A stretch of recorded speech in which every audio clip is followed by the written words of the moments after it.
What's up, peoples? Welcome back to my channel. Yes, I have been working really hard to make sure that this print looks great. So sorry I have not uploaded in a while. So you're actually getting two videos back to back. My filling and priming, which is this one right here, I believe. And now we're going to get into painting. Loud truck.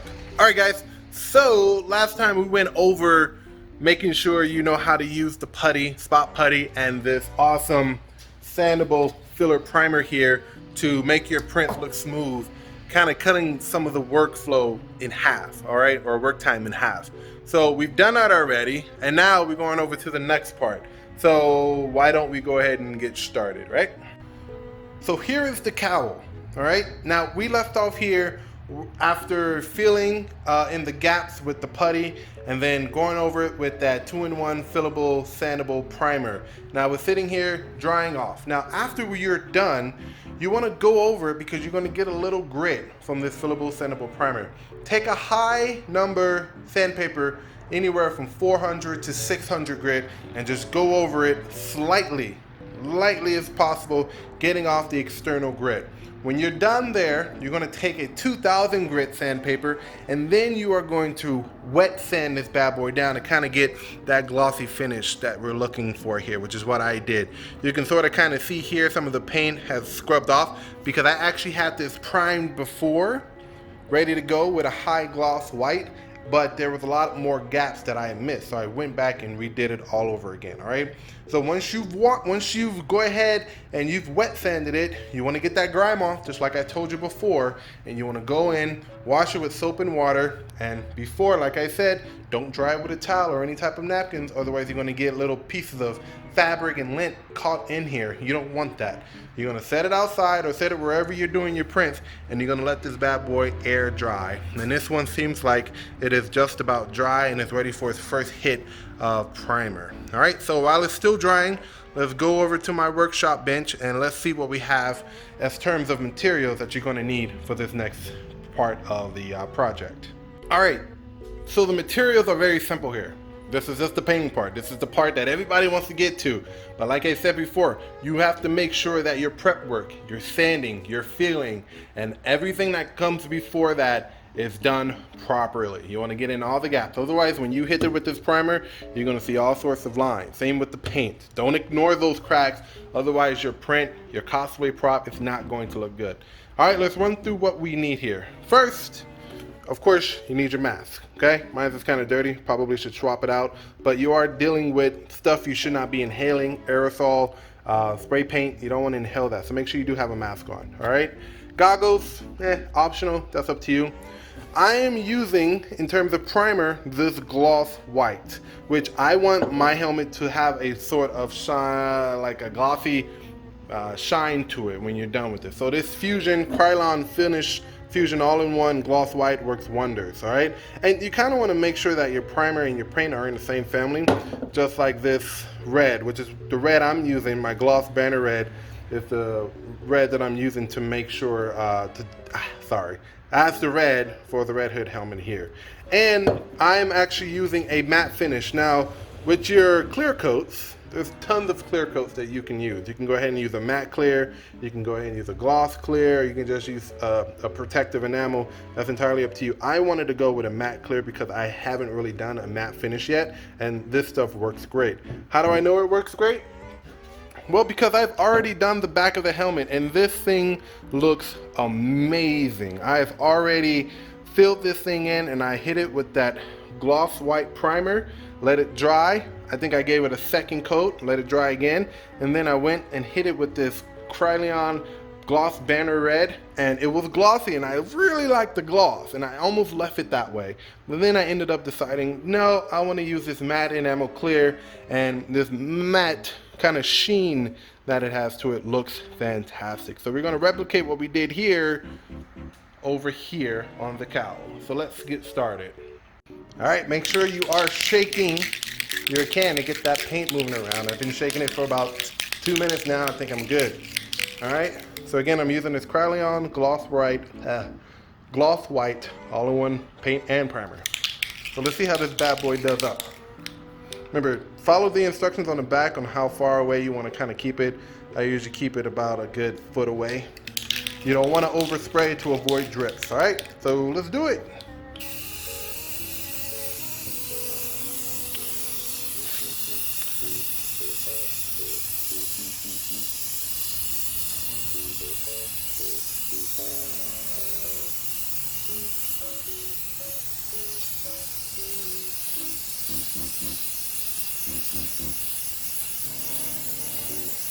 Nice and easy. Let the air dissipate a little bit, but you see how that's going on nice and gloss-like? Kind of what you kind of want to aim for there.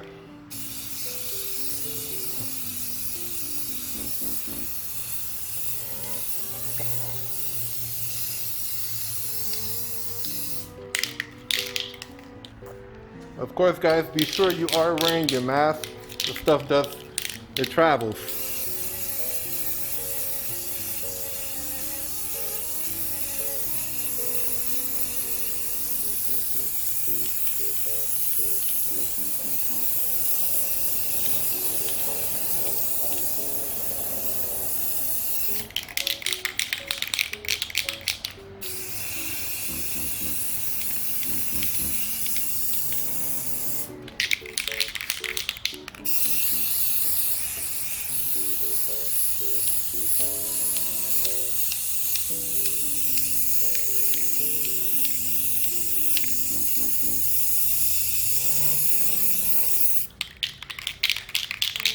And of course, this line here, doesn't really matter if it gets filled in or not.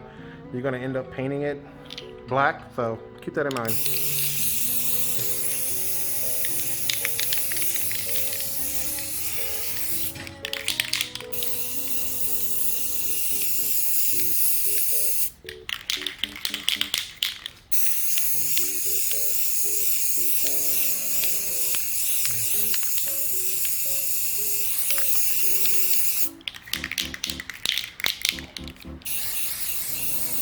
Now, with these cracks right here, divots, there's two things you can do. You can go ahead and refill those up, or, and this is kind of like a clever move, you can kind of leave it in there as battle damage for the helmet. You know, if you wanted to end up weathering it or something, or making it look like it's been beaten up, go ahead and leave those in there. Same with all this right here. If you can't cover it up, you just don't feel like going back and redoing it, then let it be a battle damage for the helmet. Neat little trick that I learned.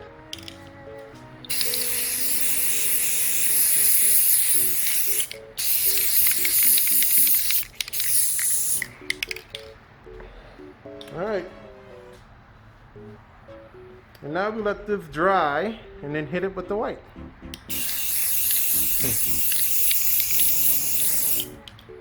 I mean, sorry, the red. I apologize. Alrighty. As I stated before, make sure you do not overspray. As you can see, there's some dripping happening here on my helmet, and there's a little bit of ruffleness up there. This is okay. What you're gonna do is wait for it to dry. Take a little bit of sandpaper, maybe a higher grit sandpaper, sand that off, and then go ahead and throw on another coat. No biggie. Alright, well, the prime has set in. You can sort of see the glossiness of this entire thing, and it looks good. I like the way it's come out. It looks like it's ready to add the red. So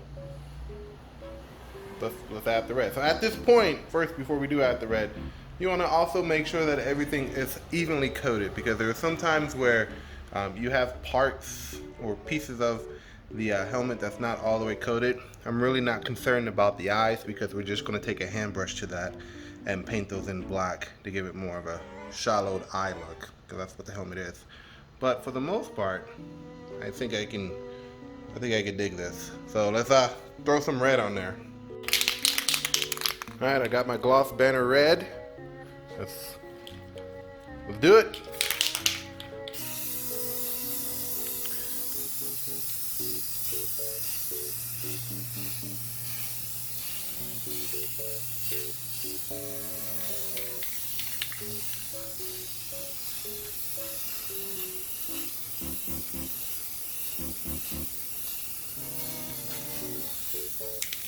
Remember, just like the primer, don't want to add too much to cause any drips.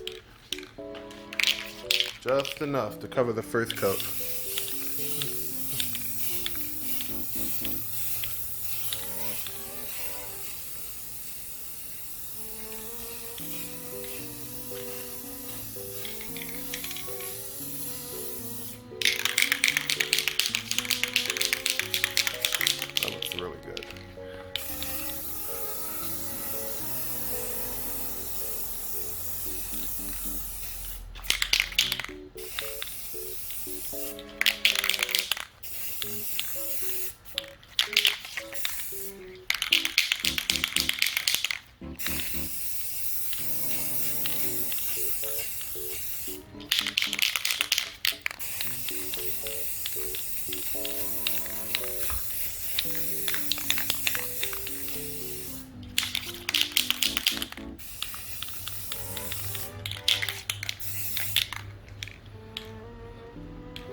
That looks badass.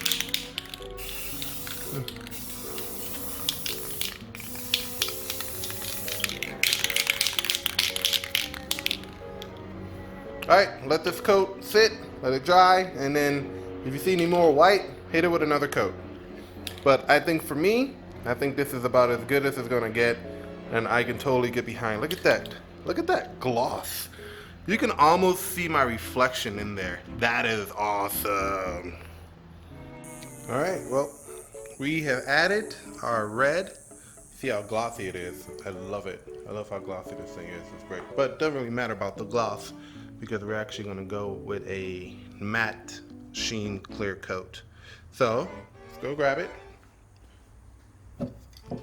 Rust-Oleum matte clear enamel clear coat. Of course, you want to make sure your stuff is dry.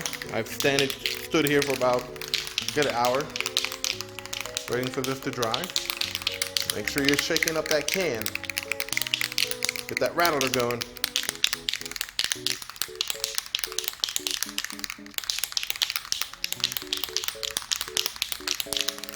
All right. Adding this clear coat is awesome. So give it a go.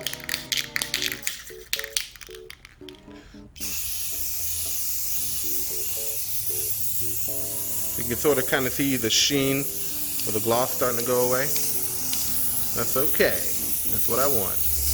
Of course, you can use a clear coat, whatever clear coat you want. That's entirely up to you. I want a matte clear coat. Matte finishes look better in my opinion. Unless you're doing something more glossy like a Nova or something. Even then, you could probably do a matte coat.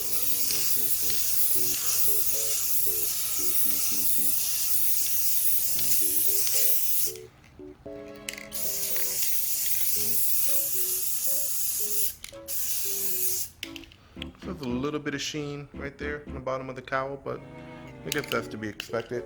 I can dig that.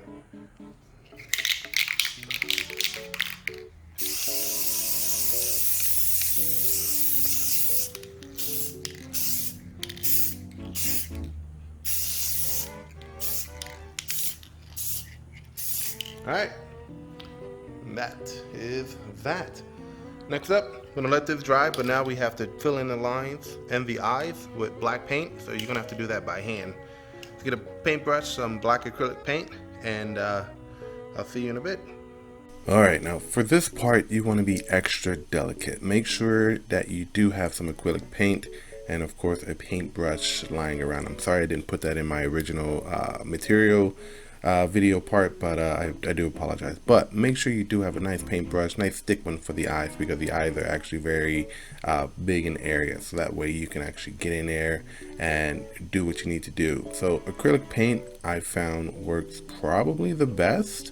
I know it's probably not the best in terms of what other people might have used before, but I've been using acrylic paint, just straight up black acrylic paint for, I don't know, ever since I started 3D printing, and so far it's worked out pretty good. Now with this, it does glob up, it does sort of not spread evenly, so you do have to take your time when you're applying this and make sure that you get into all the nooks and crannies and distribute that paint evenly, otherwise it's going to look like junk. So make sure you're using, I use a thick brush, paintbrush, and then you can also use any other type of paintbrush that is good for you. That's entirely up to you. I use this paintbrush because it distributes the paint more effectively and evenly, and it keeps everything within reason in terms of keeping it within the lines. All right, so make sure you just understand that this is the most delicate part, because now you're going into actually filling in the details of your helmet and you want it to look nice. So we're in the final stretch, and making everything look nice is actually number one. So you kind of see where all the paint is starting to glob up along the edges and within the eyes. You need to make sure that you actually make it to where you can evenly distribute that paint. Just do what you got to do. If you have to paint it from the reverse side and get it from outside the eyes, that's great. But if you want it to look good, make sure that you're doing it and just take your time, because this is the most crucial part of the helmet build here. You want to make sure that you are distributing that paint and giving it a nice surface finish like you see right here.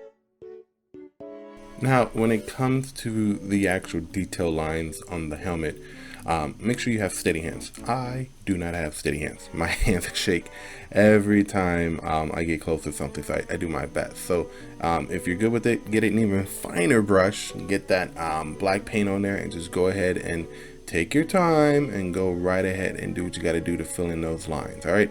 Now, for people who are like me who can't color inside the lines, yeah, I know it's a very interesting problem. What I've learned is that you can actually take a Sharpie, a regular old Sharpie marker, get in there and go ahead and color in those lines, and it works just as well. So I actually, as you can see here, really messed up sometimes along the cowl. Sometimes the paint wasn't full in, sometimes the helmet didn't really take the paint as well as I thought, and along the way it actually ended up becoming more of a mess than anything.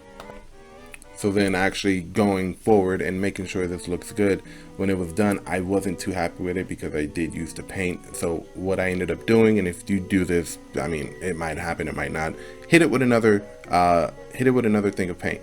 Okay, another thing of red. Yeah, you're gonna blotch out your eyes, or if you want to do this first and then the eyes, then that'll probably be a better idea. But just throw another coat of red paint on top of it, knock out those lines, and then get a Sharpie and fill in those lines on top of the helmet. As you can see, it's really messy here, very messy indeed. I wasn't too thrilled with it, so I ended up just doing another throw of paint on there, another clear coat, and then ended up going ahead and tracing over those lines with a regular old Sharpie, and it actually came out a lot better than using paint, in my opinion. Of course, still use the paint with the eyes, but on something like this, but a fine detail, just use a Sharpie. Use a Sharpie, saves you a lot of headache. Nice little 3D print hack for you. All right, well, at the end of the day, this is how it should look. Nice red finish with those crisp black lines, shallow eyes. This is it right here. Now, if you've been following along, the next step will be trying to put it on. So we're going to be adding straps, and if you want, we can kind of follow along on how to put on those LEDs. But until next time, make sure you do subscribe to the channel, and I will see you next time. Bye.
you.